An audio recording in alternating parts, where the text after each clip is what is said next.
Boa tarde, meu nome é Thaís Takeuchi, eu sou estudante de Ciências Contábeis da turma 97 da UFO. A gente está fazendo um trabalho de contabilidade intermediária que é ministrado pela professora Lísia e a gente ficou encarregado de falar sobre o tema do CPC 27, que é ativo imobilizado. A gente vai começar falando, explicando como que é o regramento desse CPC e aí posteriormente a gente vai traçar um paralelo entre o CPC 27 e a empresa que a gente está responsável, que é a Cielo Sociedades Anônimas. Além disso, a gente também vai pegar essa empresa e vai fazer um paralelo em relação ao CPC 04, que fala de ativo intangível. O nosso grupo é formado por mim e pela Júlia Vieira Reis, que vai se apresentar um pouco mais pra frente. Obrigada e se divirtam. Vou começar falando agora um pouco sobre a mensuração do custo, que é o item 23 desse CPC. Esse item 23 ele fala como que esse custo vai ser calculado. O custo ele vai ser o valor do preço à vista na data do seu reconhecimento. O que é essa data desse reconhecimento? Ele é quando esse item que foi adquirido, ele trouxer benefícios econômicos futuros para a empresa ou quando ele puder ser mensurado confiavelmente, né? E aí, o CPC ele segue falando a respeito do prazo de pagamento. Quando esse prazo de pagamento ele exceder os prazos normais de crédito, a gente vai ter que fazer um outro cálculo. Vai ser o valor total desses pagamentos, vai diminuir o preço que foi pago à vista e aí vai ser lançado, vai ser reconhecido como uma despesa de juros e esses juros vão ser calculados pro rata. O que é pro rata? É proporcionalmente, ou seja, se teve 5 meses e um dia, esse um dia vai começar falando sobre o item 24. Bom, o item 24 do CPC 27, ele explica como que a gente vai poder adquirir um ativo imobilizado. E aí ele fala que esse ativo imobilizado ele pode ser comprado, adquirido, através de uma transação, uma permuta, né, por um ativo monetário e por um ativo não monetário. Um ativo monetário é aquele que ele vai ser recebido, vai ser liquidável em dinheiro, né? E os ativos não monetários são aqueles outros. Um ativo imobilizado é um exemplo de um ativo não monetário, certo?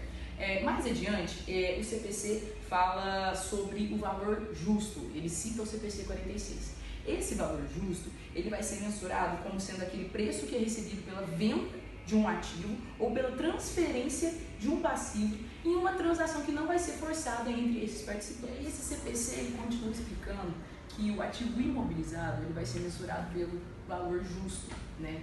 E só não vai ser mensurado pelo valor justo em duas hipóteses, né? A primeira hipótese é quando se tratar de uma operação de permuta que não tiver natureza comercial, né? Como ele fala aqui. E a outra hipótese é quando o valor justo recebido e o ativo cedido, eles não puderem ser mensurados de uma forma que a gente vai falar do item 29, né? Esse item 29 ele inaugura a agenda de número 2, que é a mensuração após o reconhecimento. E aí a gente já começa falando da possibilidade de reavaliação, né, do custo do ativo imobilizado. A gente sabe que essa possibilidade de reavaliação aqui no Brasil ela foi vedada pela Lei de Sociedades Anônimas, 6.404, né? Então, apesar de ter essa previsão aqui no CPC, ela não vai ser incorporada no Brasil. Por quê? Porque estavam tendo reiteradas fraudes contábeis, né? E aí eles optaram por vedar essa reavaliação. E aí aqui explica que essa norma foi vedada tanto nos ativos tangíveis quanto nos ativos intangíveis. E anteriormente, nesse próprio CPC, ela era explicada no item 30 e no item 31, que seria o método de reavaliação. E a gente vai começar a falar do método de custo, apesar de a gente ter explicado que aqui no Brasil a gente não adota, né, o método de reavaliação e o item 30 também, a gente vai dar uma explicada.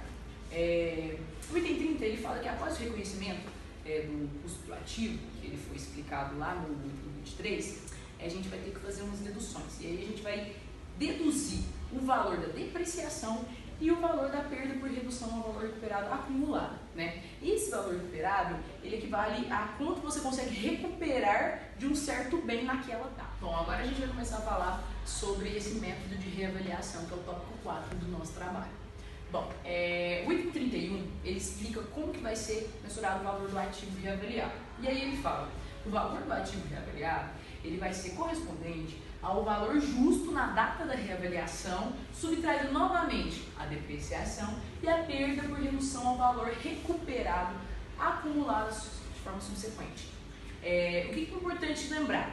Essa reavaliação ela tem que ser periódica, ela tem que ser regular, porque senão vai ter uma diferença muito significativa lá no final do valor do ativo contábil e do valor justo mensural. O item 36 ele vai falar sobre o valor do ajuste da depreciação acumulada. E aí ele explica que esse valor ele vai incorporar a diminuição ou o aumento do valor contábil registrado, né? E aí ele segue explicando que quando um ativo imobilizado ele for reavaliado, toda a classe desse ativo vai ter que ser avaliada, né? E aí, o que seria essa classe do ativo? Né? São aqueles ativos que se comportam de maneira semelhante, têm características similares e eles se comportam no mercado de forma semelhante. Fala exatamente isso que eu acabei de explicar, o que seria essa classe do ativo.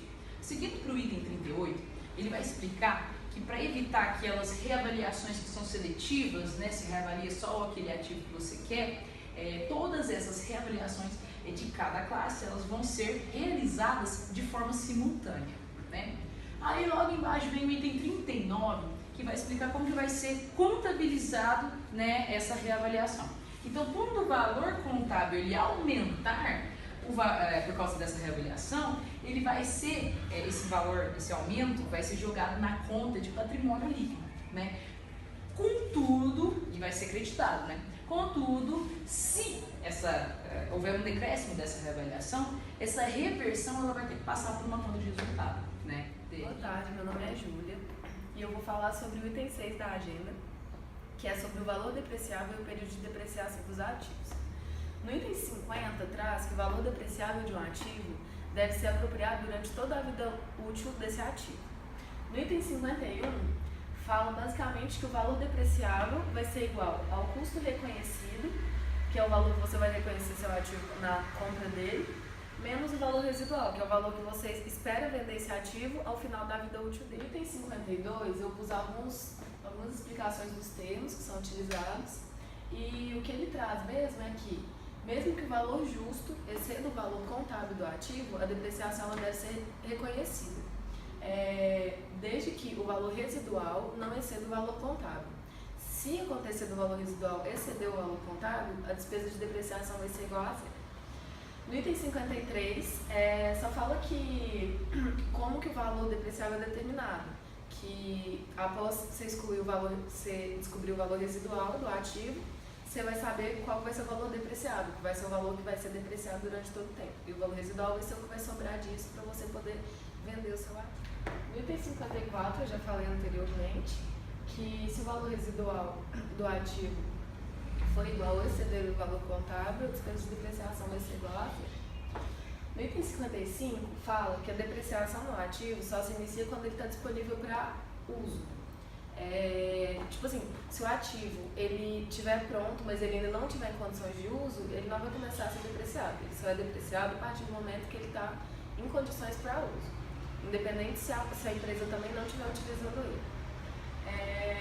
E ela vai cessar quando ele for classificado como mantido para a venda ou quando ele for baixado. Existem algumas situações, pelo método de depreciação pelo uso, que se em determinados períodos a empresa não estiver utilizando aquele ativo, ele pode cessar aquela despesa de depreciação naquele determinado período. A partir do item 56, a gente vai começar a falar sobre a estimativa de vida útil econômica e da taxa de depreciação do ativo. A análise da recuperação do ativo, assim como do imobilizado, assim como do intangível, deve ser feita periodicamente para que os critérios de determinação da vida útil sejam ajustados de acordo com cada período. Tem duas formas de calcular a vida útil do bem. A primeira é a quantidade de produção que você espera produzir com esse bem na sua empresa. E a segunda vai ser o período de tempo que você vai desejar utilizar esse ativo na sua vai ter outros fatores que também podem alterar a vida útil de um ativo, que é o caso de surgimento de ativos, de equipamentos mais modernos, que vão fazer com que o antigo fique obsoleto, limites legais por contratos de arrendamento mercantil, desgaste físico e natural dos equipamentos.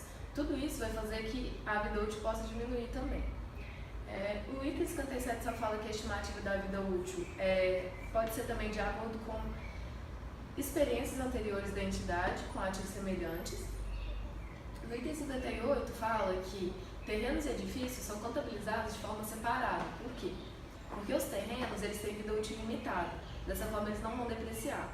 Já os edifícios eles têm vida útil limitada, então eles vão depreciar. E também fala que Se o terreno aumentar o valor, isso não vai influenciar no valor do edifício e vice-versa. No item 59, traz que se por acaso esse terreno for utilizado para você poder pegar bens dele, logo você vai ter que fazer um tipo de depreciação, porque aí a utilidade dele vai desgastando, vai acabando com o tempo. Então tem a forma de calcular isso também. E também fala sobre os custos de passivo área. Se tiver custo de remoção, de desmontagem que você vai ter que fazer futuramente, esse valor também vai ser depreciado de acordo com o tempo que você for utilizar nesse artigo. Falar um pouco sobre os métodos de depreciação, que vai ser o item 7 da agenda. O método de depreciação ele deve ser revisado uma vez por ano, a fim de refletir os padrões de consumo da entidade. Aí tem 4 métodos que vão ser os mais utilizados, que vai ser os que a gente vai falar. Existem outros, mas os mais utilizados são esses. Vai ser o método das cotas constantes, o método da soma dos dígitos, o método das unidades produzidas e o método da hora de trabalho. O primeiro vai ser o método das cotas constantes, que ele vai ser um método linear e ele vai se dar por essa fórmula aqui, que é o valor de custo do bem menos o valor residual dividido pela vida útil desse ativo. Todos esses termos já foram explicados anteriormente. Pelo próximo método vai ser o método da soma dos dígitos dos anos. Assim como o método das cotas constantes, ele é um método linear. A diferença dele vai ser que ele vai proporcionar cotas de depreciação maiores no início e menores no final. Então a entidade tem um controle maior, porque ela vai ter uma noção maior de quanto que a máquina está depreciando, porque no início a máquina produz mais, ela fabrica mais. Então ela vai, consequentemente, ela vai depreciar mais. Quando for acabando a vida útil dela, ela vai depreciando menos. Então esse método proporciona isso. E ele vai ser feito da seguinte forma. Esse exemplo aqui, para ficar mais fácil de entender, porque falando é um pouco mais difícil. Aí o exemplo fala que o valor depreciável de um ativo é de 90 mil e sua vida útil é de 5 anos. E está pedindo o valor da depreciação ao longo de 5 anos. Primeira coisa que vai fazer é somar os dígitos dos anos.